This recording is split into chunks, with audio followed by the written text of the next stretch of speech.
देख रहे हैं चैनल न्यूज़ में नैन्सी बजाज। देखते हैं सुबह की 10 ताज़ा खबरें।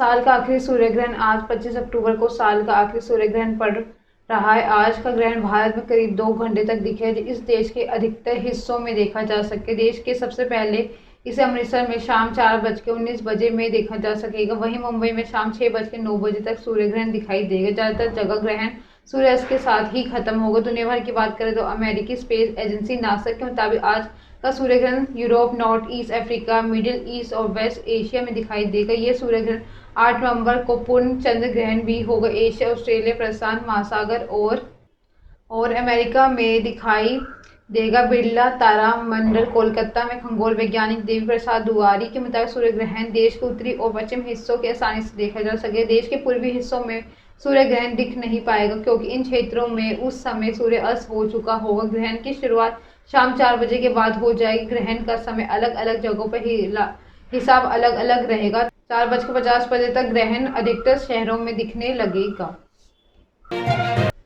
आज ही पीएम पद की शपथ लेंगे ऋषि सुनक। भारतीय मूल के ऋषि सुनक ब्रिटेन के नए प्रधानमंत्री होंगे। सोमवार को कंजर्वेटिव पार्टी के संसदीय दल के सुनक को नेता किंग चार्ल्स III कुछ देर में सुनक को पीएम अपॉइंटमेंट लेकर सौंपेंगे। बीबीसी की रिपोर्ट के मुताबिक Liz Truss king Charles III की इस्तीफा सौंपने बकिंघम पैलेस पहुंच गए हैं। लिज के वहां से निकलने के बाद सुनक किंग चार्ल्स से मिलेंगे। किंग चार्ल्स III सुनक को पीएम का अपॉइंटमेंट लेटर सौंपेंगे। इसके बाद ऋषि आधिकारिक तौर ब्रिटेन के प्रधानमंत्री बन जाएंगे। वहां से निकलने के बाद सुनक 4 बजे पीएम हाउस 10 हाउसिंग स्ट्रीट के देश के संबोधित करेंगे। बकिंघम पैलेस पहुंचने के पहले ब्रिटेन के पूर्व प्रधान लिज ट्रस के भारतीय समय के अनुसार 1:30 बजे कैबिनेट मंत्रियों के साथ बैठक की। उन्होंने पीएम हाउस में देश के प्रधानमंत्री के तौर पर आखिरी बार संबोधित भी किया। इस दौरान उन्होंने कहा, हमारी सरकार ने सियासी संकट के बीच लोगों की मदद के लिए तुरंत एक्शन लिया।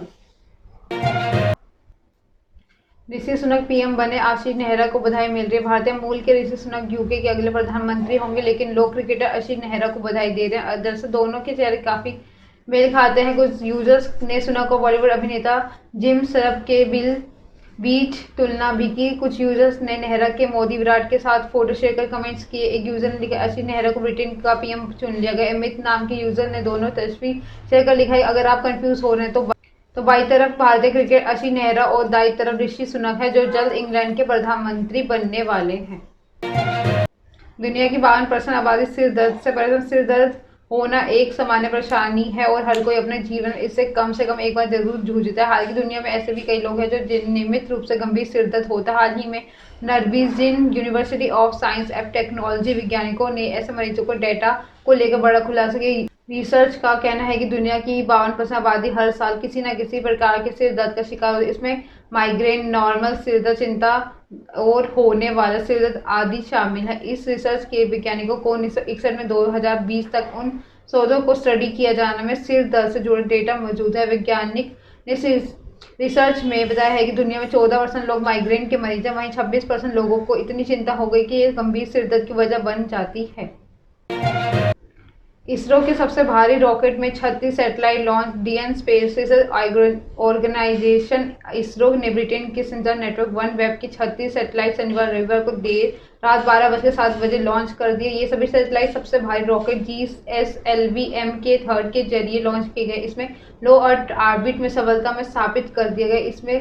इसकी पुष्टि की है। ये सैटेलाइट ब्रिटेन के संचार नेटवर्क वन वेब के हैं। इसरो की पूरी कॉमर्शियल मिशन है। लॉन्चिंग आंध्र प्रदेश के श्रीहरिकोटा से की गई। इसरो की commercial arm new space India limited NSIL ने इन सैटेलाइट्स को लॉन्च करने के लिए वन वेब के साथ सर्विस कनेक्ट साइन भी किए हैं। ये जानकारी NSIL के चेयरमैन और MD राधाकृष्णन D ने दी है। लॉन्चिंग आंध्र प्रदेश के श्रीहरिकोटा स्थित सतीश धवन केंद्र से की गई। GSLV Mk3 रॉकेट की लंबाई 43.5 मीटर 5,796 किलो की भारी पेलोड में जाने वाला ये पहला भारतीय रॉकेट बन गया है। 8,000 किलो के सैटेलाइट का भार उठा सकता है। इसरो का कहना है कि NSIL के LVM3 M2 पहला कमर्शियल मिशन है। दिवाली पर ओडिशा बंगाल में चक्रवात सिट्रंग की दस्तक। दिवाली के मौके पर पश्चिम बंगाल के ओडिशा में चक्रवाती तूफान सिट्रंग का खतरा मंडरा रहा है। मौसम विभाग की ओर से जारी रिपोर्ट के मुताबिक उत्तरी अंडमान सागर के ऊपर कम दबाव का क्षेत्र डिप्रेशन में बदल गया है। यह पश्चिम बंगाल के तटीय क्षेत्र के करीब 1460 किलोमीटर दक्षिण पूर्व में स्थित है, जिसके चलते उड़ीसा बंगाल कई जिलों में भारी बारिश का संभावना है। उड़ीसा में चक्रवात सितरंग का असर 22 अक्टूबर की सुबह से ही दिखने लगा है। 45 से 66 किलोमीटर प्रति घंटे की रफ्तार से हवाएं चलेंगी। चक्रवात के चलते समुद्र में उठने वाले ज्वार के चलते मछुआरों को समुद्र की ओर न जाने की हिदायत दी गई है। ओडिशा में 23 अक्टूबर सुबह से ही बारिश शुरू हो जाएगी। मौसम विभाग ने ओडिशा में भारी वर्षा होने की आशंका जताई, जिसके चलते राज्य के 8 जिलों में हाई अलर्ट जारी किया गया है। पूर्व राष्ट्रपति कोविंद ने 1.80 करोड़ में अपना घर बेचा। पूर्व राष्ट्रपति रामनाथ कोविंद ने कानपुर का अपना घर बेच दिया। दयानंद विहार स्थित इस घर में 1 करोड़ 80 लाख से बेचा गया। अब इस घर में डॉक्टर दंपति श्रुति बाला और डॉक्टर शरद कटियार रहेंगे। शुक्रवार को पावर ऑफ अटर्नी के जरिए कानपुर के मकान की रजिस्ट्री हुई और पूर्व राष्ट्रपति ने अपने घर के power of attorney Anand Kumar के नाम की। उन्होंने ही कानपुर की रजिस्ट्री की। राष्ट्रपति रहने के दौरान कोविंद और उनकी पत्नी सविता कोविंद इस घर में आती रही है और घर के बाहर रामनाथ कोविंद की नेम प्लेट भी लगी हुई है। 25 साल पहले अब कोविंद वकील थे। अब उन्होंने इस घर को खुद बनवाया था। तब वे काफी समय से इस घर में रहे। इंदिरा नगर दयानंद विहार में एम ब्लॉक स्थित इस मकान का नंबर 42 है। HIG साइज का ये मकान पूर्व राष्ट्रपति के ही नाम था। 266 स्क्वायर मीटर में बने घर ड्राइंग रूम, 3 कमरे, वॉशरूम, किचन और एक पीछे की तरफ से स्वेट क्वार्टर है। ये घर सिर्फ 1 फ्लोर में बना हुआ है।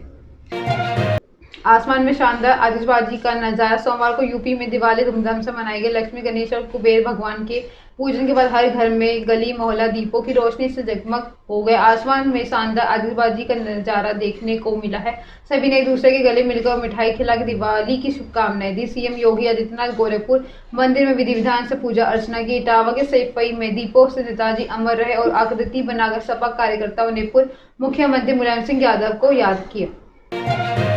खराब अंपायरिंग नहीं, कोहली के कारण जीता भारत। टीम इंडिया ने 2021 में हुए T20 वर्ल्ड कप में पाकिस्तान से मिली हार का हिसाब किताब बीते रविवार को मेलबर्न चुप्ता में कर दिया। हाई वोल्टेज ड्रामे के बाद मुकाबला आखिरी गेंद तक चला और विराट कोहली ने शानदार बल्लेबाजी के बदौलत भारत ने 4 विकेट से मैच जीता। आखिरी ओवर में 2 वाकये ऐसे हुए जिस पर पाकिस्तानी फैंस एक्सपर्ट अब वो हो हल्लाई मचा गए हैं। आइए जानते हैं कि दावे की सच्चाई। आखिरी ओवर में टीम इंडिया 16 रन बनाने थे। गेंदबाज में left arm spinner Mohammad Nawaz पहली बॉल में हार्दिक पांड्या आउट हो गए। हार्दिक गए तो कार्तिक आए तो हिट करने की जगह सिंगल एक कोहली को स्ट्राइक दी। ओवर की तीसरी बॉल के कोहली ने 2 रन किए। अब 3 बॉल में 13 रन बनाए। नवाज कमर की ऊंचाई से ऊपर एक फुल टॉस फेंकी। विराट ने इस पर छक्का जमा दिया। विराट के अंपायर की ओर देखते हुए 9 बॉल का इशारा किया। उनका मानना है कि गेंद कमर की हाइट से ज्यादा ऊंची थी तो इसे 9 बॉल दिया जाना चाहिए। अंपायर भी कोहली से सहमत थे और 9 बॉल दे दिया।